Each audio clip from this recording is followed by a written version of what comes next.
नमस्कार, स्वागत करता हूँ आप सभी का आपके अपने यूट्यूब चैनल पर। आज मैं आपको एटॉमिक नंबर और मास नंबर के बारे में पढ़ाने वाला हूँ। किसी भी एलिमेंट के एटॉमिक नंबर कैसे फाइंड करेंगे और किसी भी एलिमेंट का मास नंबर कैसे फाइंड करेंगे, आज की वीडियो में हम वो जानेंगे। सबसे पहले बात करते हैं एटॉमिक नंबर की। एटॉमिक नंबर, जिसको हम हिंदी में परमाणु संख्या भी बोलते हैं। एक चीज हम जानते हैं कि जो हमारा एटम है वो तीन चीजों से मिलके बना है। हमारा जो एटम है वो तीन चीजों से मिलके बना है। एक है प्रोटॉन, इलेक्ट्रॉन और न्यूट्रॉन।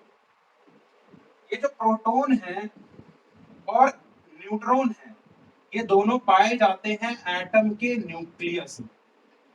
और जो हमारा इलेक्ट्रॉन है वो उसके चारों तरफ ऑर्बिट्स में घूम रहा है, यानी रिवॉल्व कर रहा है। अब अगर बात करें एटॉमिक नंबर की, तो सबसे पहली चीज कि एटॉमिक नंबर को जेड से रिप्रेजेंट करते हैं।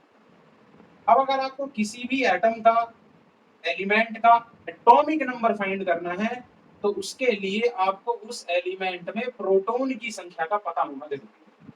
यानी मैं ये कह सकता हूं कि किसी भी एलिमेंट का एटॉमिक नंबर उसके नंबर ऑफ प्रोटॉन के बराबर होता है।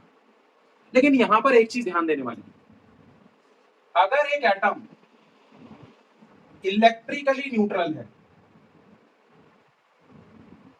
अगर एक एटम इलेक्ट्रिकली न्यूट्रल है, तो उस एटम का atomic number, number of proton और नंबर ऑफ इलेक्ट्रॉन, दोनों में से किसी से भी पता लगाया जा सकता है। क्योंकि एक एटम में पाए जाने वाले प्रोटॉन और इलेक्ट्रॉन की संख्या बराबर होती है। तो अगर एक एटम इलेक्ट्रिकली न्यूट्रल है, तो नंबर ऑफ प्रोटॉन या नंबर ऑफ इलेक्ट्रॉन दोनों ही उस एलिमेंट के एटॉमिक नंबर के बारे में हमें बता देते हैं। अगर एक एटम चार्ज है, क्या है? चार्ज। यानी यहां तो बात हो गई कि एटम क्या है? Electrically neutral. अब मान लो एक एटम चार्ज है, और एक एटम चार्ज होता है या तो इलेक्ट्रॉन लूज करके या इलेक्ट्रॉन गेन करके। इलेक्ट्रॉन ही लूज करेगा, इलेक्ट्रॉन ही गेन करेगा, इलेक्ट्रॉन ही शेयर करेगा। तो अगर एक एटम चार्ज है, जिसको हम आयंस बोलते हैं, और इनका हमें कह दिया गया निकालिए क्या? Atomic number.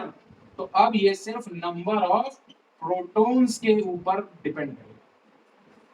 यानी if an atom is charged, whether it is a positive charged atom or a negative charged atom, then the atomic number of that atom or element will be number of protons, not number of electrons. क्यों?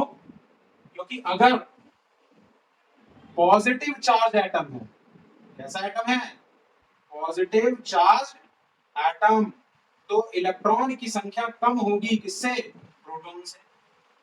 और अगर वो negative charge है, कैसा charge है? Negative charge atom, तो electron की संख्या ज्यादा होगी प्रोटॉन से। जबकि एक इलेक्ट्रिकली न्यूट्रल एटम में इलेक्ट्रॉन की संख्या और प्रोटॉन की संख्या दोनों बराबर होती है। और किसी दो एलिमेंट के एटॉमिक नंबर सेम नहीं हो सकते, ये बात ध्यान रखिए।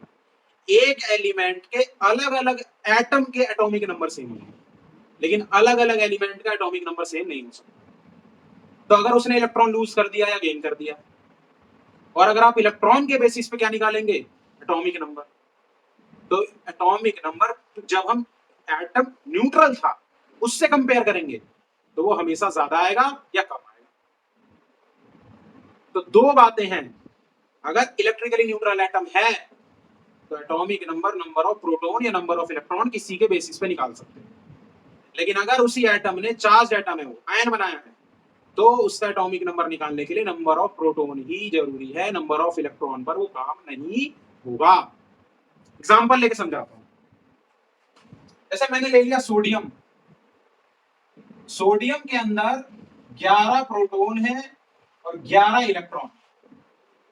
तो अगर कोई मेरे से पूछता है कि सोडियम का एटॉमिक नंबर बताओ तो मैं कहूंगा 11 है, बिल्कुल सही है। और अभी ध्यान रखना सोडियम यहाँ पर इलेक्ट्रिकली क्या है, न्यूट्रल है। लेकिन सोडियम एक मेटल है, तो सोडियम क्या बनाता है, सोडियम बनाता है सोडियम प्लस, यानी एक इलेक्ट्रॉन लूज करता है। अब अगर मैं बात करूं तो इसके अंदर प्रोटॉन अब भी 11 हैं, लेकिन इलेक्ट्रॉन कितने हैं मेरे बच्चों, 10। तो अब जब मैं इसके एटॉमिक नंबर की बात करूंगा तो भी इसका एटॉमिक नंबर क्या होगा, 11। लेकिन वो किसके बेसिस पे होगा, वो होगा प्रोटॉन के बेसिस पे, इलेक्ट्रॉन के बेसिस पे वो नहीं होगा। आपको समझ आ रहा है मैं क्या कह रहा हूं? ये था पूरा का पूरा एटॉमिक नंबर का एक सिनेरियो। चैनल पर नए हैं तो सब्सक्राइब करिए, वीडियो को लाइक करिए, कमेंट करिए, आपका सपोर्ट बहुत जरूरी है। मिलेंगे नेक्स्ट वीडियो में मास नंबर के साथ, तब तक के लिए